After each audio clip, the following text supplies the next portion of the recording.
June 22 Pavanan ചരമദിനം. മലയാളത്തിലെ പ്രശസ്തനായ യുക്തിവാദി ചിന്തകനും എഴുത്തുകാരനും പത്രപ്രവർത്തകനും ആയിരുന്ന പവനൻ എന്ന തൂലികാനാമത്തിൽ അറിയപ്പെടുന്ന പി നാരായണൻ നായർ 2006 ജൂൺ 22 അന്തരിച്ചു. 1925 ഒക്ടോബർ 26 തലശ്ശേരിയിലെ വയലളം എന്ന സ്ഥലത്ത് ജനിച്ചു. ഹൈസ്കൂൾ, കോളേജ് വിദ്യാഭ്യാസം കഴിഞ്ഞ് കുറച്ചുനാൾ സൈനിക സേവനം നടത്തി. നവയുഗം, കേരള കൗമുദി തുടങ്ങിയ പ്രമുഖ പത്രമാധ്യമങ്ങളിൽ പ്രവർത്തിച്ച അദ്ദേഹം ശാസ്ത്രം, യുക്തിവാദം, സാമൂഹ്യ വിമർശനം എന്നിവയെ മുൻനിർത്തി ശ്രദ്ധേയമായ ധാരാളം കൃതികൾ രചിച്ചു. യുക്തിവിചാരം, ഉത്തരേന്ത്യയിൽ ചിലയിടങ്ങളിൽ ആദ്യകാല സ്മരണകൾ, കേരളം ചുവന്നപ്പോൾ, യുക്തിവാദി MC ജോസഫ്, മഹാത്മാഗാന്ധി ഒരന്വേഷണം തുടങ്ങിയവ പ്രധാന കൃതികളാണ്.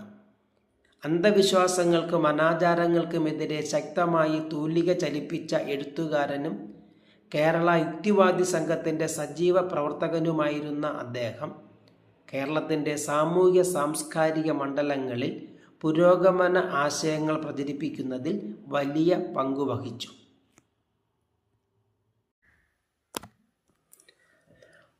പാപ്പുക്കുട്ടി ഭാഗവതർ ചരമദിനം.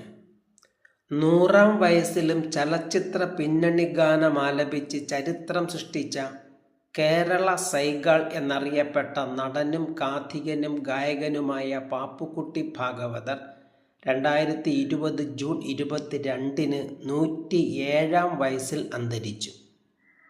1913 മാർച്ച് 29 കൊച്ചി വൈപ്പിൻകരയിലാണ് അദ്ദേഹം ജനിച്ചത്.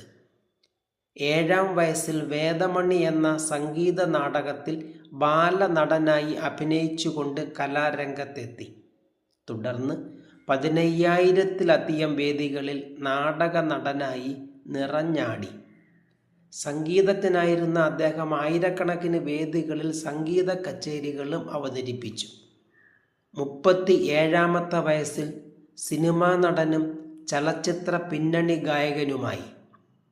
37-ാം വയസ്സിൽ പ്രസന്ന എന്ന ആദ്യ സിനിമയിൽ പാടുകയും തുടർന്ന് ഗുരുവായൂരപ്പൻ, സ്ത്രീഹൃദയം, 5 സുന്ദരികൾ തുടങ്ങി ധാരാളം സിനിമകളിൽ പാടുകയും ചെയ്ത പാപ്പുക്കുട്ടി ഭാഗവതർ ആദ്യ സിനിമാഗാനം പാടി 60 വർഷം കഴിഞ്ഞ് 2010 97-ാം വയസ്സിൽ മേരിക്കൊണ്ടൊരു കുഞ്ഞാട് എന്ന സിനിമയ്ക്ക് വേണ്ടി പാടി ചരിത്രം സൃഷ്ടിച്ചു.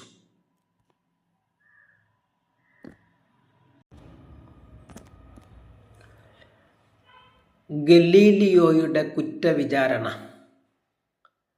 ഭൗതിക ശാസ്ത്രജ്ഞൻ, വാനനിരീക്ഷകൻ, തത്വചിന്തകൻ എന്നിങ്ങനെ വിവിധ നിലകളിൽ കഴിവ് തെളിയിച്ച ആധുനിക ശാസ്ത്രത്തിൻ്റെ പിതാവായി അറിയപ്പെടുന്ന ഗലീലിയോ ഗലീലിയെ സൗരകേന്ദ്രീകൃത സിദ്ധാന്തത്തെ പിന്തുണച്ചതിന് മതനിന്ദ ആരോപിച്ച് മതകോടതി കുറ്റവിചാരണ നടത്തുകയും ജീവനെ ഭയന്ന് ഗലീലിയോ കുറ്റസമ്മതം നടത്തുകയും ചെയ്ത ദിനമാണ് ജൂൺ 22.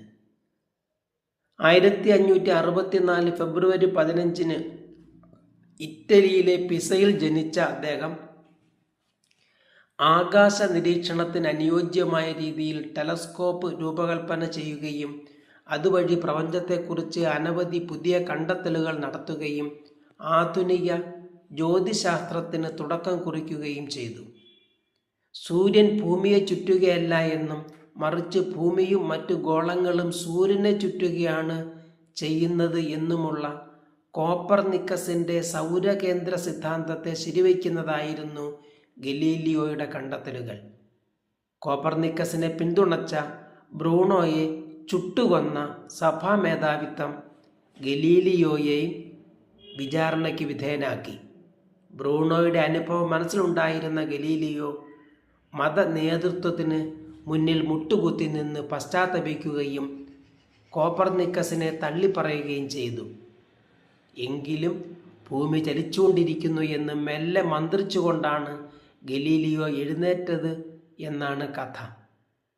1633 ജൂൺ 22-നായിരുന്നു ഈ കുറ്റസമ്മതം നടന്നത്.